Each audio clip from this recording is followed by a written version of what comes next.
ஆத்சேரின் ராஜாவாகிய யாபீன். அதிகாரம் 11. ஆத்சோரின் ராஜாவாகிய யாபீன் அதை கேள்விப்பட்ட போது அவன் மாதோனின் ராஜாவாகிய யோபாவிடத்திற்கும் சிம்ரோனின் ராஜாவிடத்திற்கும் அக்சாபின் ராஜாவிடத்திற்கும் வடக்கே இருக்கிற மலைகளிலும் கின்னரோத்துக்கு தெற்கே இருக்கிற நாட்டுப்புறத்திலும் சமபூமியிலும் மேற்கு எல்லையாகிய தோரிலும் இருக்கிற ராஜாக்களிடத்திற்கும் கிழக்கேயும் மேற்கேயும் இருக்கிற கானானியரிடத்திற்கும் மலைகளில் இருக்கிற எமோரியர், ஏத்தியர், பெரிசியர், எபூசியரிடத்திற்கும் எர்மோன் மலையின் அடியிலே மிஸ்பா சீமையில் இருக்கிற ஏவியரிடத்திற்கும் ஆள் அனுப்பினான். அவர்கள் கடற்கரை மணலைப் போல் ஏராளமான திரண்ட ஜனமாகிய தங்களுடைய எல்லா சேனைகளோடும் மகா ஏராளமான குதிரைகளோடும் ரதங்களோடும் கூட புறப்பட்டார்கள். இந்த ராஜாக்கள் எல்லாரும் கூடி இஸ்ரவேலோட யுத்தம் பண்ண வந்து மோரோம் என்கிற ஏரி அண்டையிலே ஏகமாய் பாளையம் இறங்கினார்கள்.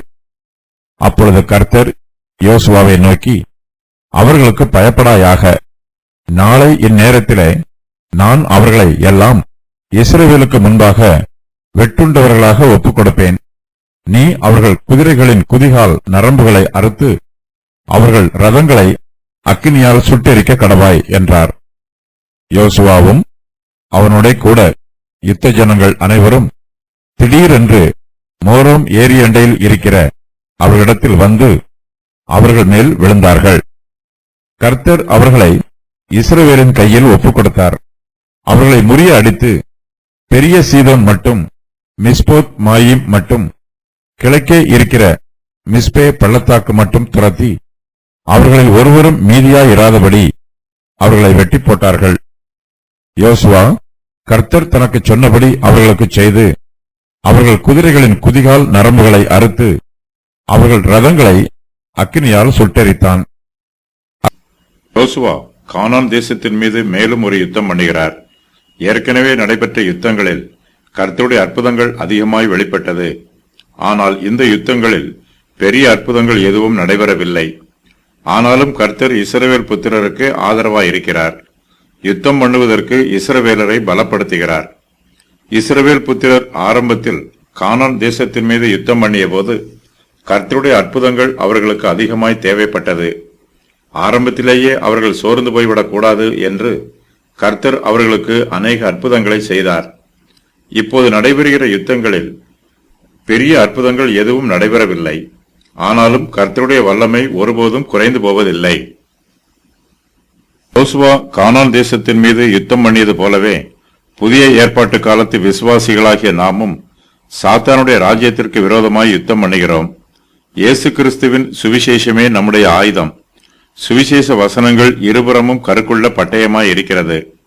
அப்போஸ்தலருடைய காலத்தில் கர்த்தர் தம்முடைய வசனங்களை அற்புதங்களினாலும் அடையாளங்களினாலும் உறுதிப்படுத்தினார்.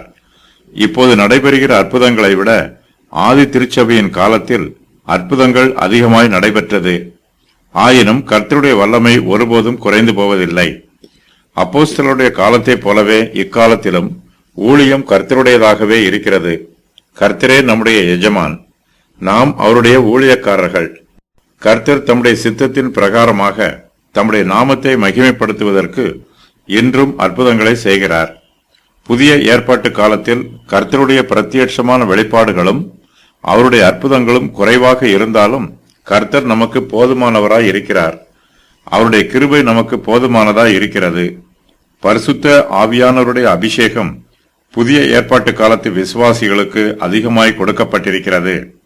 கர்த்தர் நமக்கு கொடுக்கும் கிருபைகளை பயன்படுத்தி அவருக்காக உண்மையாய் ஊழியம் செய்ய வேண்டும். யோசுவாவின் காலத்திலே எரிகோவின் கோட்டை இடிந்து விழுந்தது. கர்த்தர் எமோரியர்கள் மேல் வானத்திலிருந்து பெரிய கற்களை விழப்பண்ணினார். இஸ்ரவேல் புத்திரர் பட்டயத்தால் கொண்டவர்களை பார்க்கிலும் கல்மழையினால் செத்தவர்கள் அதிகமாய் இருந்தார்கள். யோசுவாவின் கட்டளைக்கு கீழ்ப்படிந்து சூரியனும் சந்திரனும் தரித்து நின்றது. யோசுவா இப்போது வடதிசை தேசத்தின் மீது யுத்தம் பண்ணும்போது இப்படிப்பட்ட அற்புதங்கள் எதுவும் நடைபெறவில்லை. ஆனாலும் கர்த்தர் இஸ்ரவேல் புத்திரரை பலப்படுத்துகிறார். கானானின் வடதிசை ராஜாக்களுக்கு விரோதமாக யுத்தம் பண்ணுமாறு கர்த்தர் யோசுவாவை உற்சாகப்படுத்துகிறார். அவர்களுக்கு பயப்படாயாக என்று கர்த்தர் யோசுவாவிடம் ஆறுதலாய் சொல்லுகிறார். சூரியனும் சந்திரனும் தரித்து நிற்காவிட்டாலும், வானத்திலிருந்து பெரிய கற்கள் சத்துருக்கள் மீது விழாவிட்டாலும், கர்த்தருடைய பரிசுத்தமான பிரசன்னம் யோசுவாவோடு கூட இருக்கிறது. கானானியர் இஸ்ரவேல் ஜனத்தாருக்கு விரோதமாக யுத்தம் பண்ண ஒன்று கூடுகிறார்கள். இஸ்ரவேல் புத்திரர் மீது யுத்தம் பண்ணுவதற்கு கானான் தேசத்தார்தான் முதலாவதாக புறப்பட்டு வருகிறார்கள்.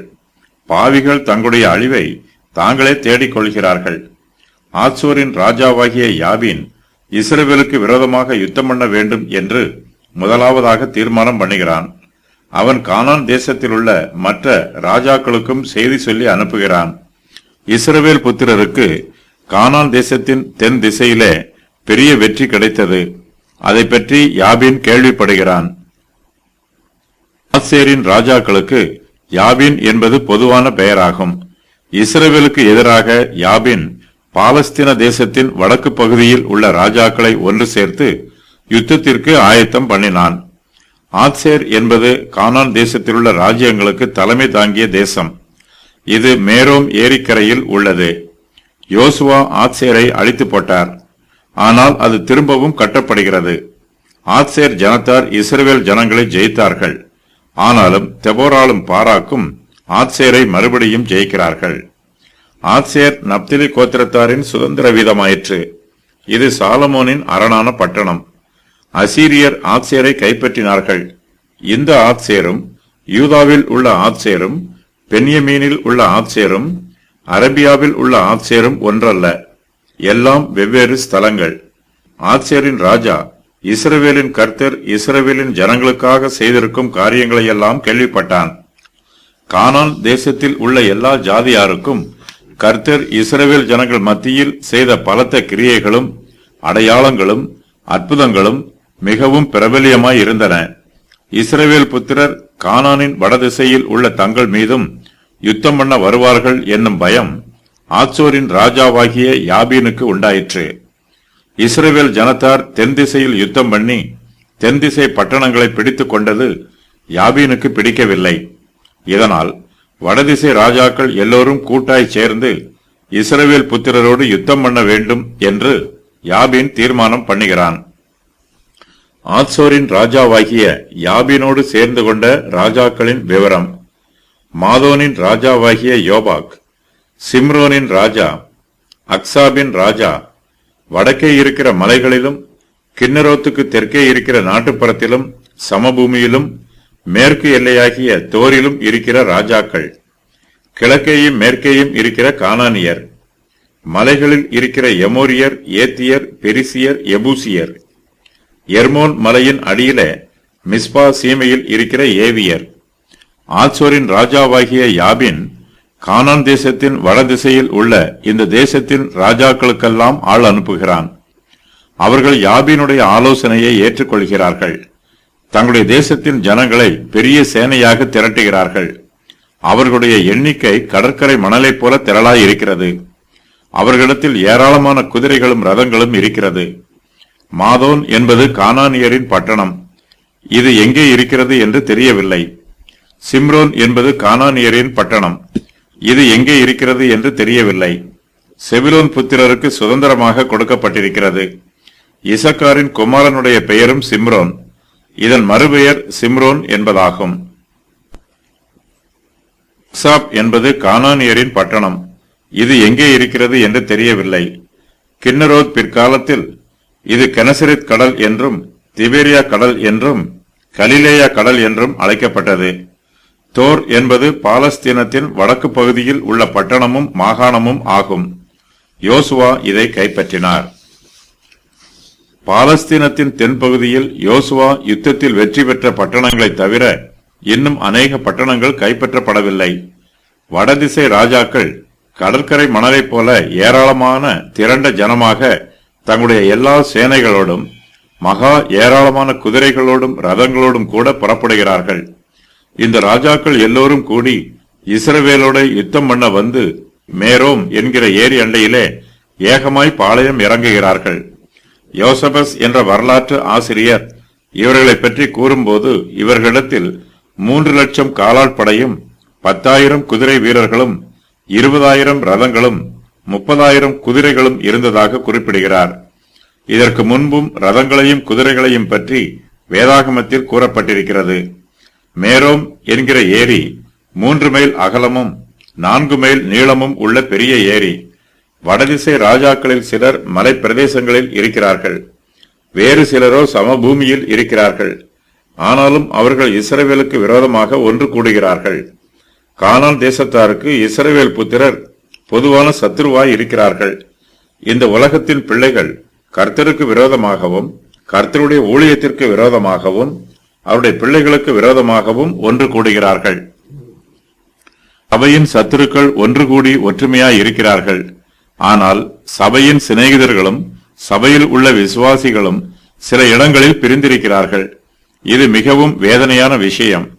பல இடங்களில் சபைகளுக்குள்ளே ஏராளமான பிரிவுகளும் விசுவாசிகளுக்குள்ளே போட்டிகளும் பொறாமைகளும் இருக்கிறது. வெளிச்சத்தின் பிள்ளைகளை விட இருளின் பிள்ளைகள் ஞானம் உள்ளவர்களாகவும் விவேகம் உள்ளவர்களாகவும் இருக்கிறார்கள்.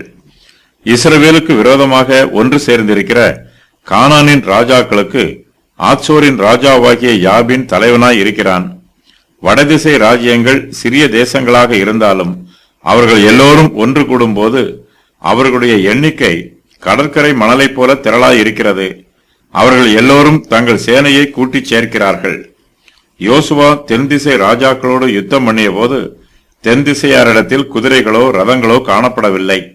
ஆனால் வடதிசை ராஜ்யங்களின் சேனைகள் ஏராளமான குதிரைகளோடும் ரதங்களோடும் இஸ்ரவேலரோட யுத்தம் பண்ண புறப்பட்டு வருகிறார்கள். சத்துருக்களின் எண்ணிக்கை திரளாக இருந்தாலும் அவர்களிடத்தில் ஏராளமான குதிரைகளும் ரதங்களும் இருந்தாலும் சேனைகளின் கர்த்தர் இஸ்ரவேல் புத்திரரோடு கூட இருக்கிறார். இதுவே கர்த்தருடைய பிள்ளைகளுக்கு மெய்யான பலன். கர்த்தர் யோசுவாவை உற்சாகப்படுத்துகிறார். அப்பொழுது கர்த்தர் யோசுவாவை நோக்கி, அவர்களுக்கு பயப்படாயாக. நாளைய நேரத்திலே நான் அவர்களை எல்லாம் இஸ்ரவேலுக்கு முன்பாக வெட்டுண்டவர்களாக ஒப்புக் கொடுப்பேன். நீ அவர்கள் குதிரைகளின் குதிகால் நரம்புகளை அறுத்து அவர்கள் ரதங்களை அக்கினியால் சுட்டெரிக்க கடவாய் என்று சொல்லுகிறார். யோசுவா ஒரு பராக்கிரமசாலி. அவர் தைரியமாய் யுத்தம் பண்ணுகிறவர். இந்த தைரியமும் பலமும் பராக்கிரமமும் கர்த்தர் யோசுவாவுக்கு கொடுத்திருக்கிற கிருபை. ஆனாலும் கர்த்தர் பல சமயங்களில் யோசுவாவை பார்த்து பயப்படாயாக, கலங்காதிருப்பாயாக என்று ஆறுதலாக சொல்லுகிறார். கர்த்தர் யோசுவாவோடு கூட இருக்கிறார். இந்த உலகத்தில் இருக்கிறவர்களை பார்க்கிலும் யோசுவாவோடு கூட இருக்கிறவர் பெரியவர். அவர் சர்வ வல்லமை உள்ளவர். அவரே சேனைகளின் கர்த்தர். யோசுவா யுத்தம் பண்ண போகும் முன்பாகவே கர்த்தர் இஸ்ரவேல் புத்திரருக்கு யுத்தத்திலே ஜெயத்தை கட்டளையிடுகிறார். நாளை இந்நேரத்தில் நான் அவர்களையெல்லாம் இஸ்ரவேலுக்கு முன்பாக வெட்டுண்டவர்களாக ஒப்புக் கொடுப்பேன் என்று கர்த்தர் சொல்லுகிறார். கர்த்தர் இஸ்ரவேல் புத்திரருக்கு ஜெயத்தை கட்டளையிடுவதோடு நாளை இந்நேரத்திலே என்று அவர்கள் ஜெயிக்கும் வேளையையும் தீர்மானம் பண்ணுகிறார். கானான் தேசத்து ராஜாக்கள் திரளான குதிரைகளோடும் ரதங்களோடும் இஸ்ரவேல் புத்திரருக்கு விரோதமாக யுத்தம் பண்ண வருகிறார்கள். அந்த குதிரைகளையும் ரதங்களையும் என்ன செய்ய வேண்டும் என்றும் கர்த்தர் யோசுவாவுக்கு கட்டளையிடுகிறார். நீ அவர்கள் குதிரைகளின் குதிகால் நரம்புகளை அறுத்து அவர்கள் ரதங்களை அக்கினியால் சுட்டெரிக்க கடவாய் என்று கர்த்தர் யோசுவாவுக்கு சொல்லுகிறார். யோசுவா குதிரைகளையும் ரதங்களையும் பிடித்து தன்னுடைய சேனையிலே பயன்படுத்திக் கொள்ளக்கூடாது. திரளான குதிரைகளையும் ரதங்களையும் பார்த்து யோசுவா பயப்படவும் கூடாது. சத்துருக்களுக்கு அவை ரதங்களாக இருந்தாலும் இஸ்ரவேலருக்கு அவை அக்கினியினால் சுட்டெரிக்கப்படுகிற மரக்கட்டைகளாகவே இருக்க வேண்டும். குதிரைகள் வேகமாக ஓடினாலும் அவை ரதங்களில் பூட்டப்பட்டிருந்தாலும் யோசுவா அந்த குதிரைகளின் குதிகால் நரம்புகளை அறுத்துவிட வேண்டும். நரம்பு அறுபட்ட குதிரையால் ஓட முடியாது. அது நொண்டி குதிரையாகவும் சண்டி குதிரையாகவும் இருக்கும். அது ஒன்றுக்கும் பிரயோஜனமற்ற மிருகமாக இருக்கும். கர்த்தருடைய ஜனத்திற்கு விரோதமாக எழும்பும் எந்த ஆயுதமும், எந்த குதிரையும், எந்த ரதமும் வாய்க்காதே போகும்.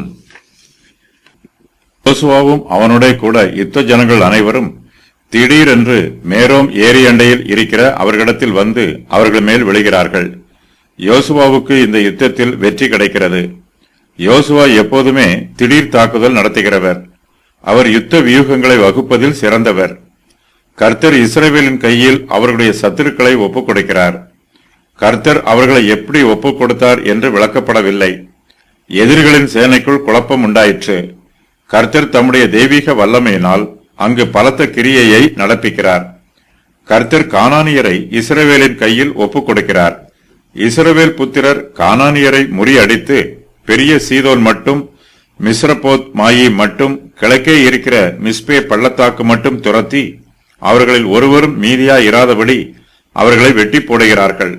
இஸ்ரவேல் புத்திரர் தங்கள் சத்துருக்களை 3 விதமாக துரத்துகிறார்கள். அவற்றின் விவரம் வருமாறு: சீதோன் மட்டும், மத்தியதரை கடலின் வடமேற்கு பகுதி, மிஸ்ரபோத் மாயி மட்டும் மேற்கு பகுதி, கிழக்கே இருக்கிற மிஸ்பே பள்ளத்தாக்கு மட்டும் கிழக்கு பகுதி. சீதோன் என்பது லீபனோனின் பர்வதங்களுக்கும் மத்தியதரை கடலுக்கும் நடுவில் உள்ள பட்டணம். இது ஒரு கப்பல் துறைமுக பட்டணம். புதிய ஏற்பாட்டில் இது சீதோன் என்று அழைக்கப்படுகிறது. சீதோனியரை பற்றிய குறிப்பு உபாகமம் 3:9 போன்ற வசனங்களில் காணப்படுகிறது. சீதோன் என்னும் பெயரில் ஒரு மனுஷனும் இருக்கிறான். மிஸ்ரபோத் மாயீம் என்னும் பெயருக்கு வெந்நீர் ஊற்றுகள் என்று பொருள். இஸ்ரவேல் ஜனத்தாருக்கு விரோதமாக சத்துருக்கள் ஒன்றாய் கூடுகிறார்கள். அவர்களை பற்றிய விவரம் வருமாறு: ஆத்சேரின் ராஜாவாகிய யாபின், மாதோனின் ராஜாவாகிய யோபா, சிம்ரோனின் ராஜா, அக்சாபின் ராஜா, வடக்கே இருக்கிற மலைகளில் இருக்கிற ராஜாக்கள், கின்னரோத்துக்கு தெற்கே இருக்கிற நாட்டுப்புறத்தில் இருக்கிற ராஜாக்கள், சமபூமியில் இருக்கிற ராஜாக்கள், மேற்கு எல்லையாகிய தோரில் இருக்கிற ராஜாக்கள், கிழக்கேயும் மேற்கேயும் இருக்கிற கானானியரிடத்தில் இருக்கிற ராஜாக்கள், எமோரியரின் ராஜாக்கள், ஏத்தியரின் ராஜாக்கள், பெரிசியரின் ராஜாக்கள், எபூசியரின் ராஜாக்கள், எர்மோன் மலையின் அடியில் மிஸ்பா சீமையில் இருக்கிற ஏவியரிடத்தில் இருக்கிற ராஜாக்கள். அவர்கள் கடற்கரை மணலைப் போல் ஏராளமான திரண்ட ஜனமாகிய தங்களுடைய எல்லா சேனைகளோடும் மகா ஏராளமான குதிரைகளோடும் ரதங்களோடும் புறப்பட்டார்கள். கானானியர் எல்லோரும் இஸ்ரவேல் புத்திரருக்கு விரோதமாக ஒரு வழியிலே வந்தார்கள். இப்போது பல வழிகளிலே தோற்று ஓடிப்போகிறார்கள். கானான் தேசத்தார் சிதறி ஓடிப்போனாலும் யோசுவா கர்த்தர் தனக்கு சொன்னதை மறந்துவிடவில்லை. யோசுவா கர்த்தர் தனக்கு சொன்னபடி கானானியருக்கு செய்கிறார்.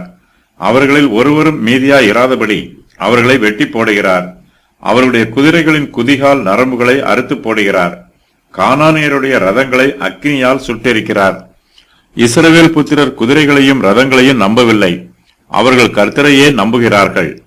இஸ்ரவேல் ஜனத்தார் கானானியருடைய குதிரைகளையும் ரதங்களையும் தங்களுக்கு வேண்டும் என்று வைத்துக் கொண்டிருந்தால் அவர்களுக்கு தேவையில்லாத சோதனைகள் வந்திருக்கும். அவர்கள் கர்த்தரை நம்புவதற்கு பதிலாக குதிரைகளையும் ரதங்களையும் நம்ப ஆரம்பிப்பார்கள்.